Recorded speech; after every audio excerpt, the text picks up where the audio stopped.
جاؤ وہ کون سی چیزیں ہیں؟ فرمایا تین چیزیں کفارہ کیا ہے؟ فرمایا نماز کے لیے انتظار کرنا، مسجد میں جلدی آ جاؤ درود پڑھتے رہو، فرض نماز کا انتظار کرتے رہو۔ اب تو فرض نماز سلام پھیرتے ہیں، ہمارے ہاں مسجد میں نہیں ہے الحمدللہ، عجیب بات، بڑے شہر میں چلے جاؤ بعض لوگ سلام کرتے ہیں دعا بھی نہیں مانگتے، بھاگتے ہیں۔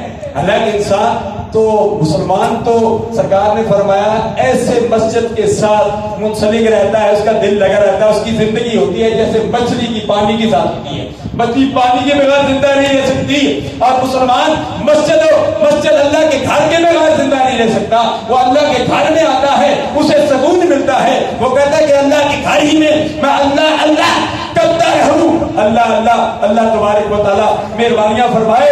تو فرمایا کہ جو نماز کا انتظار کرتا رہتا ہے، استغفار پڑھتا ہے، درود و سلام پڑھتا ہے، رب کا ذکر کرتا ہے اور بیٹھا رہتا ہے فرض نماز کے لیے کہ جماعت کا میں انتظار کروں گا، فرمایا تین چیزوں میں یہ پہلی چیز یہ ہے تمہارے گناہوں کا کفارہ ہے۔ دوسری چیز سرکار نے فرمایا مشکل وقت میں وضو کرنا، فرمایا سخت سردی ہے، شیطان کہتا ہے وضو نہ کر، چھوڑ، وضو کرے گا نماز پڑھے گا، نماز پڑھنے کی کیا ضرورت ہے؟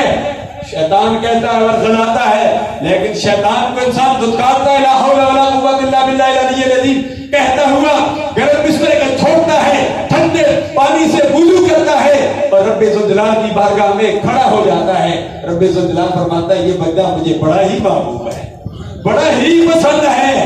اللہ فرماتا ہے اے فرشتوں گواہ ہو جاؤ میں نے اس کے گناہوں کو معاف کر دیا ہے۔ تیسری چیز سرکار نے فرمایا جو نماز کے لیے گھر سے پیدل مسجد کی طرف جاتا ہے، فرمایا یہ بھی اس کے گناہوں کا کفارہ ہوتا ہے۔